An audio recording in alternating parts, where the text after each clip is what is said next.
केवल बची नौकरी थी और कोई संकल्प नहीं था क्या? सिवा मौत को चुनने के और कोई विकल्प नहीं था क्या?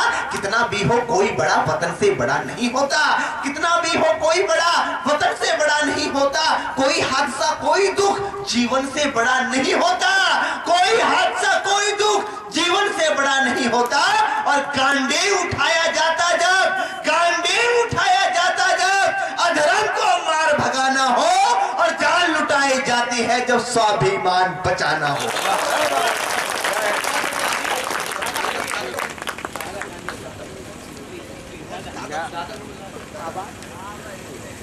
मित्रों, मैं जानता हूं आप और सुनना चाहते हो, मैं आपसे क्षमा प्रार्थी हूं। अगली बार फिर आएंगे, क्योंकि कभी भी कवि सम्मेलन को तब नहीं छोड़ना चाहिए प्यास बुझ जाए, प्यास में छोड़ना चाहिए। हम हमेशा आपके बीच आते हैं। मैं चाहता हूं कि आदरणीय दादा का जब नंबर आता, जब तो सारे लोग चले जाते थे, मैं चाहता हूं उस राष्ट्रवाद को, उस राजनीति के बड़े हस्ताक्षर को, साहित्य के बड़े हस्ताक्षर को सुना जाए, जिनको मैंने नीचे बैठकर सुना है, मिट्टी में बैठकर सुना है। तब जाकर अमित शर्मा बनता है, कार्तिक शुक्ला बनता है, प्रभात परवाना बनता है, दिव्या ज्योति बनती है, चैतन्य नचखरे बनता है। दादा के लिए भूमिका बनाना सूरज को दीपक दिखाने के बराबर है। दादा के बारे में अगर मैं कहूँ, दादा रविंद्र शुक्ल जी के बारे में, तो मुझे आदरणीय दादा मासूम जी की पंक्तियां याद आती हैं। दादा बहुत बड़ी शख्सियत हैं, संघ से जुड़े रहे, और आज भी ईश्वर करे कि वो विधानसभा में जाएं और उनको बड़ा पद दे। वो इसलिए नहीं दे क्योंकि वो राजनीति में आगे बढ़ना चाहते हैं, राजनीति में कुछ करना चाहते हैं। मैं ये बात चाहता हूँ, जब अच्छे लोग राजनीति में आते हैं, राष्ट्रवादी लोग आते हैं, तो मित्रों देश का स्तर बहुत आगे जाता है, वतन बहुत आगे जाता है। इसलिए वो आ गए। मुट्ठी भर लोग रह चुके हैं जो राष्ट्रवाद के लिए काम करते हैं। स्वार्थों की दुनिया में उंगलियों पर आप लोगों को गिन लोगे, उन उंगलियों पर गिने जाने वाले लोगों में हमारे दादा रविंद्र शुक्ल होते हैं। उनको दादा मासूम जी की पंक्तियों से बुलाना चाहता हूं कि तुम्हारी, दादा आपके लिए पढ़ रहा हूं, आपको बुलाता हूं, अपनी सारी कविताएं खत्म करता हूं कि तुम्हारी शख्सियत से ये सबक लेंगी नहीं न। तो बेटा बैठ जाओ, और जितने लोग जा सकते अब चले जाओ, क्योंकि असली कवि सम्मेलन अब शुरू हुआ है। कि जिन लोगों को कविता का 40-40 साल का अनुभव है, वो लोग हमारे बीच में कविता सुनाने आ रहे हैं कि तुम्हारी शख्सियत से ये सबक लेंगी नई नस्लें, वही मंजिल पे पहुंचा है जो अपने पांव चलता है। तालियां बजाओ तो एक एक व्यक्ति भी खामोश ना रहे। चौथी पंक्ति पर दादा को तालियों के महोत्सव के साथ बुलाना, सिचौरा वालों, कि तुम्हारी शख्सियत से ये सबक लेंगी नई नस्लें, वही मंजिल पे पहुंचा है जो अपने पांव चलता है, और मिटा देता है कोई नाम तक भी खानदानों के, किसी के नाम से मशहूर होकर गांव चलता है। जोरदार तालियां बजाएं दादा रविंद्र शुक्ल।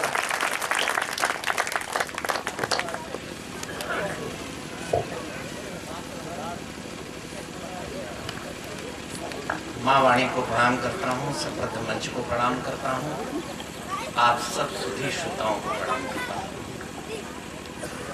क्योंकि में बहुत ज्यादा कष्ट है। हाँ दादा, हमें पता है। और मैं एक बात बताना भूल गया था कि मित्रों, हमारे जो दादा हैं, इनकी दाढ़ का ऑपरेशन हुआ था, जिम में एक छाला हो गया था, उसके बाद इन्फेक्शन दाढ़ तक पहुंच गया, तो डॉक्टरों को दाढ़ का ऑपरेशन करना पड़ा।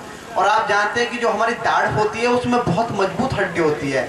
जैसे डॉक्टरों ने उसका ऑपरेशन किया तो उसकी पूरी हड्डी बाहर आ गई, तो दादा को और भी ज्यादा कष्ट हो गया। दादा को आज टांका लगवाना था दाढ़ में, और दादा डॉक्टर के पास नहीं गए कि अगर टांका लगवा लूंगा तो मैं कभी समय में बोल नहीं पाऊंगा। तो मैं चाहता हूँ इतनी बात होने के बाद भी दादा हमारे बीच में आए। दादा आपको तो सब लोग समझते हैं, आप तो जो बोलोगे वही हमारा है। दादा स्वागत दादा। हाँ स्वागत है। पहले तो सिचौरा के सभी समृद्ध श्रोताओं को प्रणाम करता हूँ, और मैं आशीर्वाद देता हूँ नितिन को। और मुझे लगता है कि 3-4 वर्ष पहले सुदर्शन टीवी में मेरा कार्यक्रम था, और नितिन को पता चला, तो नितिन सबसे पहले मिलने के लिए सुदर्शन टीवी में मेरे पास आए थे। मेरी पहली मुलाकात सुदर्शन टीवी में हुई थी उनसे, और तब से लगातार एक अनुज की तरह मुझे एहसास हुआ है। मैं आशीर्वाद देता हूँ कि वो निरंतर इसी तरह बढ़ते रहें और देश में मेरी पीढ़ी का प्रतिनिधित्व आगे की ओर ले जाएं।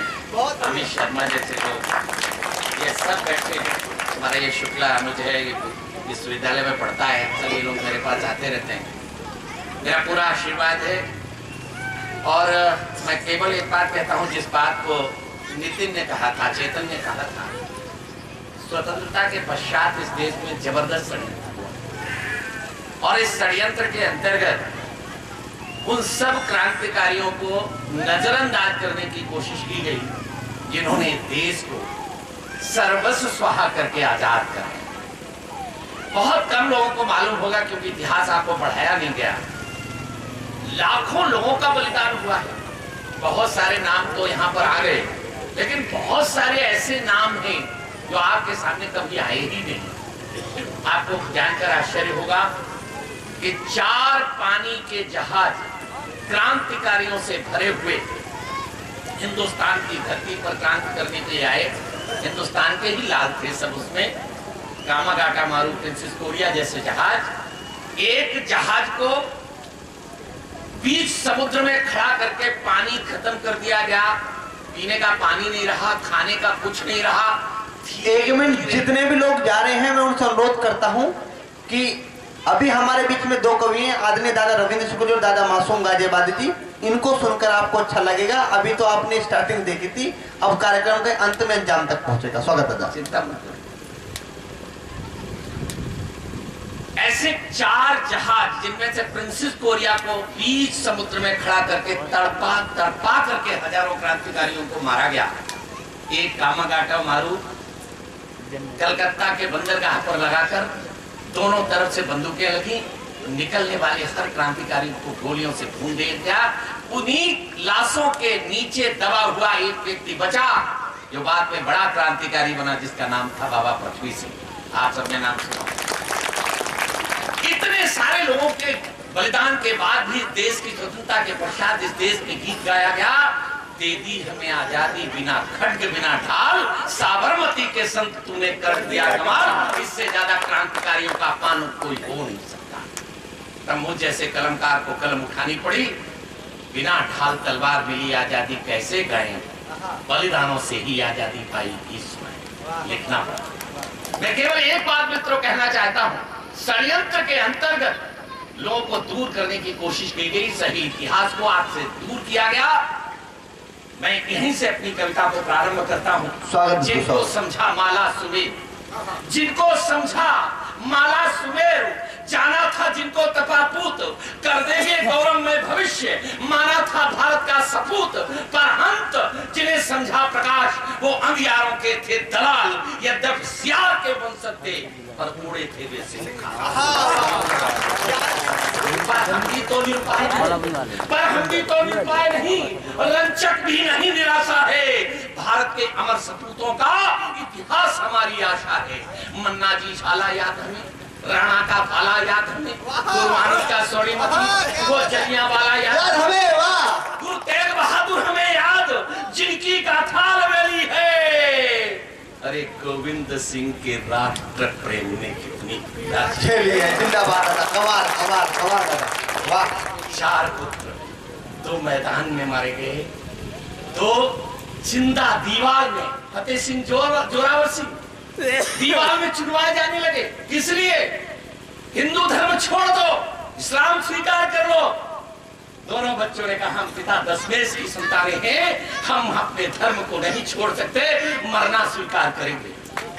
काजी ने फरमान सुनाया, इन दोनों बच्चों को जिंदा चिनवा दिया जाए दीवार में। जिंदा जब चिनवाने लगे, छोटे भाई के यहाँ तक दीवार आई, बड़े भाई के आंखों से झरझर आंसू बहने लगे।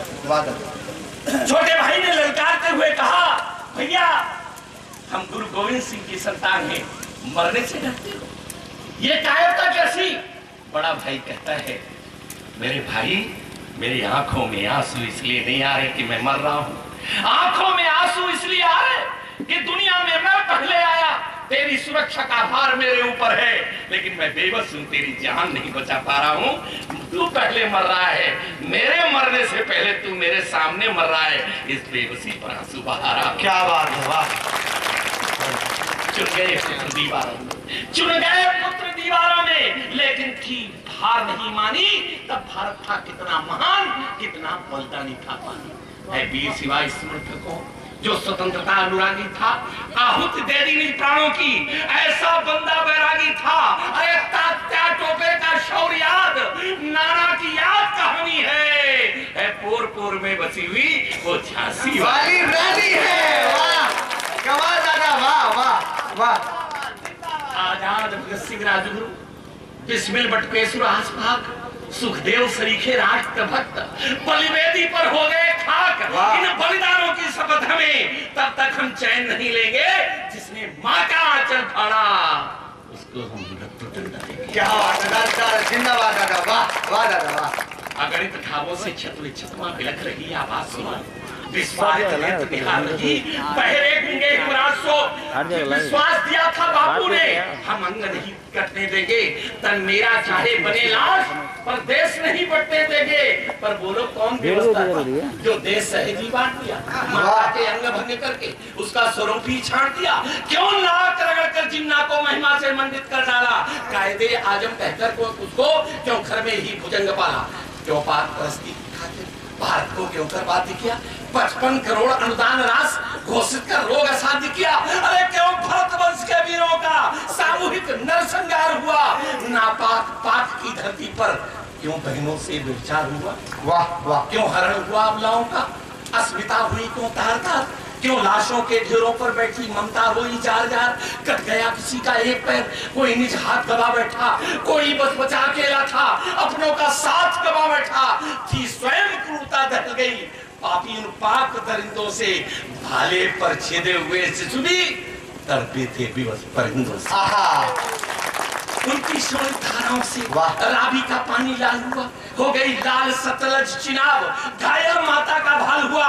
पर जो ही भारत वीरों ने आगे बढ़कर प्रतिकार किया, धमकी की बांध बेड़ियों से क्यों बरबर को उपहार दिया, लुट गया मान सम्मान कभी, बदलित हुआ गौरव अपना, बलिदानी सभी शहीदों का दर्पण सा दरक गया सपना। विश्वासघात क्यों किया गया, इतिहास मौन कुछ तो बोलो। वाह, इतिहास मौन कुछ तो बोलो। बिस्मिल फैलती आंगन में हो राष्ट्रभक्त आंखें खोलो, क्यों सोए पार्थ धनुर्धर हो, अस्पत पर गिरती गासरों। अगणित भावों से छत विछत मां बिलख रही आवाज सुनो, निस्वार्थ नेत्र निहार रही, बहरे गूंगे हिमराज सुनो। इस्लाम पूरी लिखे कोई फतवा जारी हो जाता। क्या बात, क्या बात, क्या बात, वाह। मैंने वंदे मातरम अनिवार्य किया, मेरे खिलाफ फतवा जारी हो गया। हाँ। मुझे मंत्री पद त्याग करना पड़ा। क्या देश है ये, जिस वंदे मातरम को गाते गाते लोग फांसी के फंदे चूम लेते थे। एक शिक्षा मंत्री के रूप में मैंने वंदे मातरम अनिवार्य किया तो मुझे अपना पद त्याग करना पड़ा। इस्लाम पूरी लिखे कोई फतवा जारी हो जाता है, सबसे पहले वो भारत में क्यों प्रतिबंधित हो जाता है। कमाल, वाह दादा वाह। प्रतिबंध 370 से कश्मीर अलग क्यों किया गया, वाह। कुछ को खुश करने की खातिर ये गरल जानकर किया गया। अरे लाखों का कत्लेआम हुआ, लाखों दर है भटक रहे, जो बचे कुचे जम्मू में है वो भी आंखों में खटक रहे। पर उनके लिए कबीर ने जो शब्द नहीं बोले होंगे, उनकी दुर्लान त्रासी पर निज होठ नहीं खोले होंगे। अरे मुस्लिम लीगी हत्यारों ने खंडित कर दिया देश अपना, जिनके कारण भारत माँ को था पड़ा अंगारों पर तपना। उनके गलवैया डाल डाल अपनी सरकार बनाते हैं, देहो तुष्टीकरण करें फिर भी निरपेक्ष। हज यात्रा में अरबों खरबों सरकारी खर्च किया जाता, मुल्ला मौलवी इमामों को वेतन प्रस्ताव दिया जाता। क्या हिंदू तीर्थाटन पर भी कुछ कर दिया, विधान किया तुमने? मंदिर 72 पंडों का वेतन प्रस्ताव दिया तुमने। तुमने जितने अपराध किए उनकी सूची तो है अनंत, सतबार चढ़ाओ सूली पर तो भी पापों का नहीं।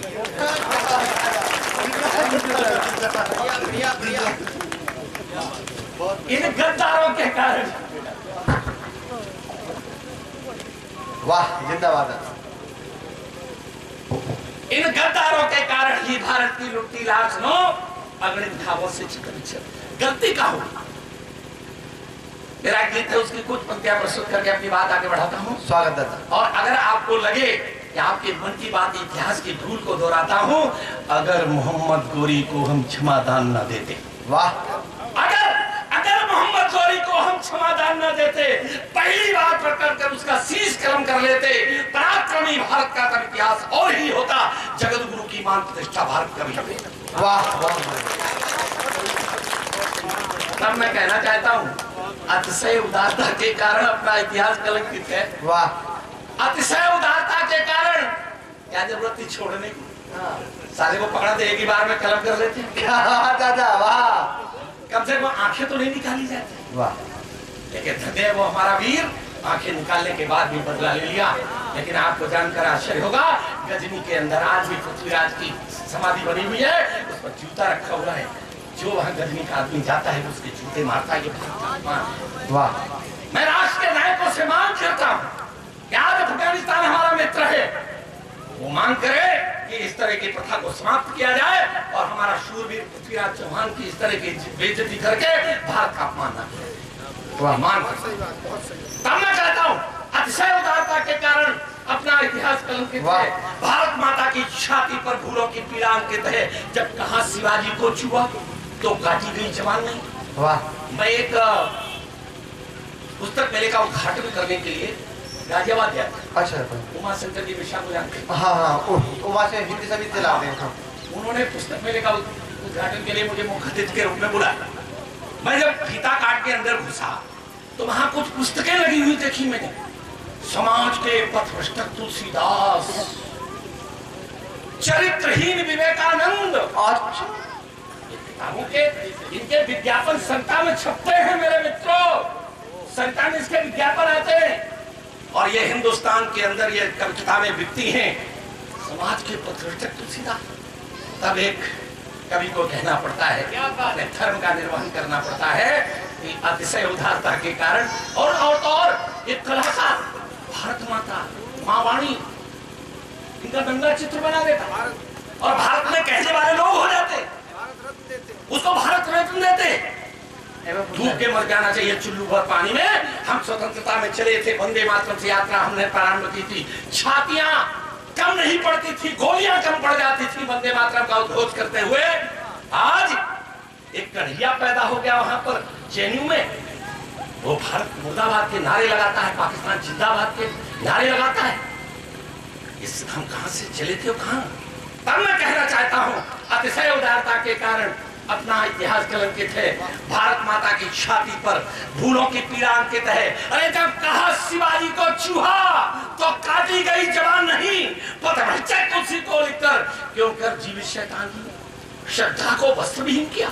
माँ वाणी भारत माता मन श्रद्धा है। वाह। श्रद्धा को वस्त्रविहीन किया। सर्व के काटे होते, विस्मय सींचने वालों के अभिमान अगर छाटे होते तो पावन भारत माता का अपमान नहीं हो सकता था। देश कभी हो सकता था। वाह, जिंदाबाद दादा। वाह वाह वाह वाह वाह। होता ये आतंकवाद, आतंकवाद इसलिए तुष्टीकरण की नीति का परिणाम है। ना होता ये आतंकवाद, ना शोषण की धारा बहती, ना पटता अपना देश कभी, ना मातृभूमि पीड़ा सहती। वाह। सो गया रुद्र का क्रोधानल, हो गया बंद तीसरा नेत्र है, इसीलिए पीड़ित कंपित अपना गौरवशाली क्षेत्र है। शब्द तुम्हें बलिदानों की विस्फेल न पलने देना, धोते नारों से भारत का सम्मान न उछलने देना। जिनके कारण ये दर्द मिला वो कृत्य न दोहराना तुम, निर्दोषों के खून से रंजित अब शांति गीत मत गाना तुम। वाह। अब बिने नहीं रण की बेला, संकल्प राम जैसा ठानो। वाह वाह दादा, जिंदाबाद दादा। करूं मैं खोज उठाए। वाह। संकल्प राम जैसा ठानो, अस्मिता प्रतिष्ठा पा जाए, कुछ क्रांति यज्ञ ऐसा ठानो, रवि देता पौरुष को न्योता। वाह। भारत के ओ जामा सुनो, अगणित घावों से छत विच्छत, माँ बिलख रही आवाज सुनो। वाह, जिंदाबाद, जोरदार तालियां। वाह दादा, जिंदाबाद, कमाल। बहुत छोटी सी एक कविता। स्वागत दादा। आपके चिंतन के लिए। आज क्या कर रहे हो आप?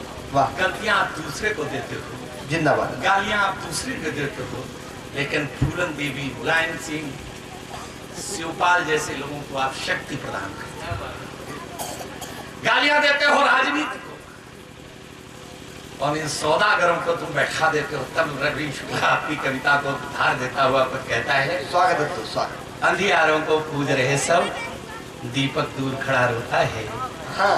जन विवेक फिर भी सोता है। वाह, जन विवेक फिर भी सोता है। वाह। अंधियारों को दीपक दूर खड़ा रोता है, जन विवेक फिर भी सोता है। अरे दिशा बोध जिनका पेशा था, हाँ वे ही दिशाहीन दिखते हैं। क्या बात है। आज सियारों के दल मिलकर शेरों की किस्मत लिखते हैं। कमाल कमाल, सियारों के दल मिलकर शेरों की किस्मत लिखते हैं। बहुत अपने बढ़िया। हत्यारों का ही अब झोपड़ियां बंधन करती हैं। जिसने सदा जलाया उनको ताज उन्हीं के सर पर। शत विश्वास हुआ है सब जैसा कुछ होता है। जन विवेक आप बोलो ना, ताकि आपको फिर भी सोता है, फिर भी सोता है। जन विवेक फिर भी सोता है। जब कोई शक्ति चुपचाप बैठ जाए तो दो कारण हो सकते हैं, या तो चुप गई है या बिक गई है। यही होता है ना। तब एक कवि बोलता है, या तो थक हार गई है या फिर दुर्विसंधि है कोई। या तो थक्कर हार गई है या फिर दुर्विसंधि है कोई। सूरज के आभा मंडल की श्री रजनी के पद में सोई। वाह। चंदा कांति अगर खो बैठा तो इसमें कैसा विस्मय है। मूल्यहीन अनुबंधों से तो पतन दिवाकर का निश्चय है। वाह वाह वाह, जिंदाबाद। टूट रहे श्रद्धा के धागे, सर्जक ध्वंस वेल होता है। और अब मैं कहता हूं, हंसों का निर्वासन घोषित। वाह।